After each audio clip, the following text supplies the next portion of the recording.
నమస్తే. నా పేరు కోపల్ల ఫణికుమార్, తెలంగాణ ఫెడరల్ నుంచి. ఇప్పుడు తెలంగాణ వ్యాప్తంగా హాట్ టాపిక్ ఏదైనా ఉంది అంటే SIR, స్పెషల్ ఇంటెన్సివ్ రివిజన్. రాజకీయ పార్టీల గందరగోళం మధ్య SIR అనేది చాలా వివాదాస్పదం అయిపోయింది. ఈ అనేక ప్రశ్నలు జనాలను పట్టి పీడిస్తున్నాయి. వీటికి రాజకీయ పార్టీలు రకరకాల భాషలు చెప్తున్నాయి. బీఆర్ఎస్, కాంగ్రెస్ పార్టీ ఏమో జెన్యూన్ ఓట్లను కూడా తీసేస్తారు అని ఒకవైపు విపరీతంగా ప్రచారం చేస్తుంటే, బీజేపీ ఏమో జెన్యూన్ ఓట్లను తీసేందుకు ఈ SIR ఉద్దేశించింది కాదు, కేవలం దొంగ ఓట్లను, వలస ఓట్లను, డబులింగ్ ఓట్లను తీసేయడం కోసం ఉద్దేశించింది మాత్రమే అని బీజేపీ వాళ్ళు సమర్థించుకుంటున్నారు. ఇటువంటి అనేక ఆరోపణలు, ప్రత్యారోపణలు, సమర్థింపులు, విమర్శలు ఈ నేపథ్యంలోనే అనేక ప్రశ్నలు తలెత్తుతున్నాయి. వీటిలో ఒకటి ఏమిటంటే, ఇల్లు మారితే ఓటు హక్కు పోతుందా అన్నది ఇప్పుడు కీలకమైంది. ఎందుకంటే వివిధ కారణాల వల్ల గ్రామాలు, పట్టణాలు నుంచి హైదరాబాదుకు ఎంతోమంది, కొన్ని లక్షల మంది వస్తూ ఉంటారు. ఉపాధి, ఉద్యోగ, వృత్తి, వ్యాపారాల కారణంగా. మరి వీళ్ళందరూ ఒక చోటు నుంచి ఒక చోటికి వాళ్ళ అవసరార్థం మారుతూ ఉంటారు. చాలామంది అద్దె ఇళ్ళు మారుతూ ఉంటారు, కొంతమంది సొంత ఇళ్ళు కొనుక్కొని మారిపోతూ ఉంటారు. మరి వాళ్ళందరికీ ఈ SIR ఏం సమాధానం చెబుతుంది? ఒక అడ్రస్ నుంచి ఇంకొక అడ్రస్కి మారితే ఓటు హక్కు ఉంటుందా, పోతుందా? ఉండేట్లుగా ఉంటే ఏం చేయాలి, పోయేట్లుగా ఉంటే తిరిగి ఎలా సంపాదించుకోవాలి అన్నది ఇప్పుడు పెద్ద ప్రశ్నార్థకంగా మారింది. దీనికి సంబంధించి కొన్ని వివరాలు మీకు చెబుతాను నేను. బతుకు తెరువు కోసం పట్టణాలు, నగరాలకు వచ్చి అద్దెళ్లలో ఉంటున్నటువంటి ప్రజలకు ఇప్పుడు ఈ సర్ అనే భయం పెరిగిపోతుంది. ముఖ్యంగా గతంలో ఒక అద్దె ఇంట్లో ఉండి అక్కడ ఓటు ఉన్నవాళ్ళు ఇప్పుడు ఆ చిరునామాలో లేకపోతే, అంటే ఇంతకుముందు ఓటు వేసినటువంటి అడ్రస్లో ఇప్పుడు లేకపోతే ఓటు తీసేస్తారా అనే సందేహాలు పెరిగిపోతున్నాయి చాలా మందిలో. కొత్త ఇంటి చిరునామాకు సంబంధించిన రుజువు పత్రాలు, అంటే ఈ ఇంట్లో ఉంటున్నాము అనే ఆధారాలు కనుక చూపించుకోలేకపోతే ఏమిటి పరిస్థితి అనే ఆందోళన పెరిగిపోతుంది. దీనికి సంబంధించి ఏంటంటే, పాత చిరునామాలో గనక ఓటు ఉంటే ప్రస్తుతం ఉన్నటువంటి ఇంట్లో అద్దిల్లు కావచ్చు లేదా సొంత ఇల్లు కూడా కావచ్చు, ఓటు హక్కు తీసివేయరు, ఖచ్చితంగా ఓటు కంటిన్యూ అవుతుంది. దీనికి సంబంధించి BLOలు ఎన్యూమరేషన్ ఫారం ఒకటి ఇస్తారు.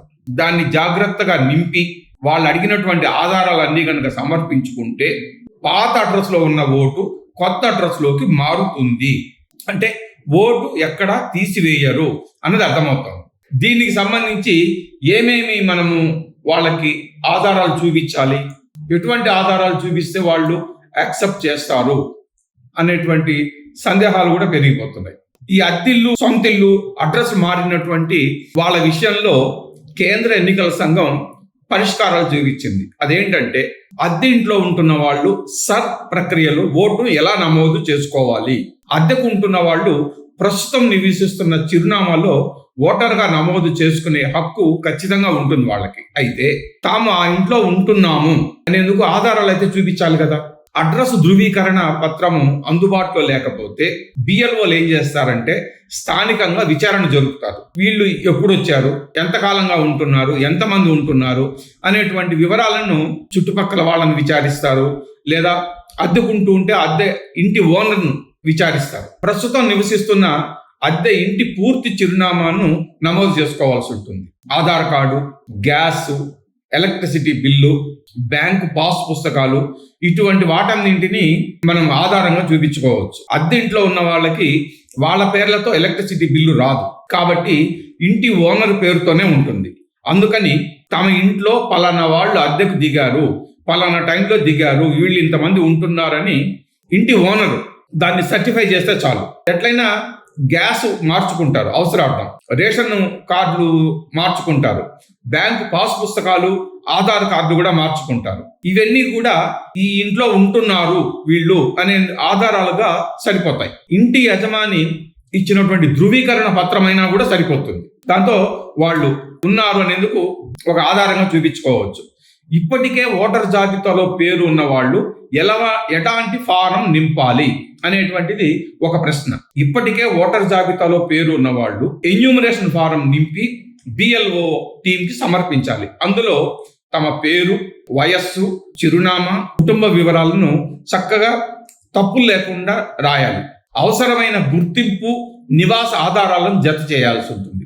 ఎట్లయినా గ్యాస్ బిల్లులు ఇట్లాంటివన్నీ ఉంటాయి, లేదా ఇంటి ఓనర్ ఇచ్చేటువంటి ధృవీకరణ పత్రమైనా కూడా సరిపోతుంది. ఒక నియోజకవర్గం నుంచి మరో చోటికి మారిన వాళ్ళు కొత్త చిరునామాలో ఓటర్గా నమోదు కావడానికి ఫారం 6, ఫామ్ 6 నింపి వాళ్ళకి ఇవ్వాల్సి ఉంటుంది. అందులో వాళ్ళ పేర్లు, వయస్సులు, కొత్త ఫోటోలు, ఆడ మగ, ఆ ఇంట్లో ఉన్న వాళ్ళతో ఒకరికి మరొకరితో ఉన్న బంధుత్వము, ఇట్లాంటివన్నీ కూడా జాగ్రత్తగా నింపాలి. తప్పులు లేకుండా చూసుకోవాలి. దానికి ఫారం 8 అనేటువంటిది ఒకటి ఉంటుంది. అంటే ఎక్కడైనా తప్పు పోతే మళ్ళీ దాంట్లో కొట్టివేతలు అట్లాంటివన్నీ సాధ్యం కాదు. అందుకని ఫారం 8 సమర్పించాలి. ఆ ఇంట్లో ఎవరైనా గతంలో మరణించిన వాళ్ళు, లేదా శాశ్వతంగా వేరే ప్రాంతానికి వలసపోయిన వాళ్ళు, ఇటువంటి వాళ్ళ పేర్లను తొలగించాలి అంటే ఫారం 7 సమర్పించాల్సి ఉంటుంది. ఇక చనిపోయే వాళ్ళు అంటే దానికి సంబంధించినటువంటి డెత్ సర్టిఫికేట్ చూపించాలి వాళ్ళకి. కొత్తగా ఓటు నమోదు చేసుకోవాలంటే మాత్రం ఫామ్ 6తో తగిన ఆధారాలు సమర్పించాల్సి ఉంటుంది. బిఎల్ఓ ఇంటికి వచ్చి ఫామ్ ఇవ్వకపోతే ఏమి చెయ్యాలి? సంబంధిత బిఎల్ఓ, ఈఆర్ఓ, ఏఈఆర్ఓ కార్యాలయాన్ని సంప్రదించి ఫామ్ తీసుకోవచ్చు. ఇవన్నీ కూడా బిఎల్ఓ ఎక్కడుంటారు, ఈఆర్ఓలు ఎవరు, ఏఈఆర్ఓలు ఎవరు, ఇవన్నీ కూడా ఎలక్షన్ కమిషన్ వెబ్సైట్ లో ఉన్నాయి. తాము ఏ ఏరియాలో ఉంటున్నారో, ఏ నియోజకవర్గానికి సంబంధించిన వాళ్ళు, ఇవన్నీ కనుక ఆన్లైన్లోనే ఫిలప్ చేస్తే వాళ్ళ నియోజకవర్గము, బిఎల్ఓలు, ఈఆర్ఓలు ఇవన్నీ ఎక్కడుంటారు వాళ్ళ పేర్లు సహా వచ్చేస్తాయి. సో వాళ్ళని కాంటాక్ట్ చేసి వాళ్ళు తీసుకోవచ్చు, లేదా దగ్గరలో ఉన్నటువంటి ఆఫీస్కి వెళ్ళినా కూడా తీసుకోవచ్చు వాళ్ళన్నిటి కూడా. ఇటువంటి అనేక సమస్యలకు, గందరగోళాలకు ఎలక్షన్ కమిషన్ తన వెబ్సైట్లోనే స్పష్టమైనటువంటి సమాధానాలు, వివరణలు ఇచ్చింది. అయితే ఆన్లైన్లోను, మీడియాలోను ఎన్ని వివరణలు వస్తున్నప్పటికీ క్షేత్రస్థాయిలో ఇంకా అయోమయం చాలానే ఉంది. ఎందుకంటే మొన్న 25వ తేదీ ఎస్ఐఆర్ ప్రక్రియ మొదలైంది. అయితే రాష్ట్ర వ్యాప్తంగా సుమారు 36,000 పోలింగ్ కేంద్రాల పరిధిలో మొదలైతే దాదాపు 12-13,000 పోలింగ్ బూత్ల పరిధిలోని ఈ ప్రక్రియ ఇంకా మొదలు కాలే. ఎందుకంటే అవసరమైన ఫామ్ 6, 7, 8 బిఎల్ఓలకు, ఇతర అధికారులకు అందనే లేదు. కొన్నిట్లో తప్పులు ఉన్నాయి. జిహెచ్ఎంసీ పరిధిలో కొన్ని చోట్ల ఇంగ్లీష్ వెళ్ళినాయి, కొన్ని చోట్ల తెలుగులో ఉన్నాయి. 2 ఉన్న ఫామ్స్ బిఎల్ఓలకు అందలేదు. ఇటువంటి అనేక కారణాల వల్ల ఎస్ఐఆర్ ప్రక్రియ నెమ్మదిగా జరుగుతోంది, గందరగోళంగా కూడా జరుగుతోంది. ఇటువంటి వాటన్నిటిని నివారించటానికే తమ ఇంటికి వచ్చినటువంటి బిఎల్ఓ టీంతో ఆ ఇంట్లో ఉన్న వాళ్లే జాగ్రత్తగా, ఓపికగా మాట్లాడి వాళ్లతో 1-2 సార్లు చెక్ చేసుకుని ఫామ్స్ నింపి అందుకు అవసరమైనటువంటి ఆధారాలన్నీ జత చేర్చి వాళ్ళకి ఇవ్వాలి. ఫామ్ నింపినట్లు, ఆధారాలు జత చేసినట్లుగా వాళ్ళ దగ్గర నుంచి ఒక ఎక్నాలజ్మెంట్ కూడా ఇంట్లో వాళ్ళు తీసుకుంటే భవిష్యత్తులో ఎటువంటి వివాదాలు తలెత్తినా కూడా చూపించడానికి ఆధారంగా పనికి వస్తుంది.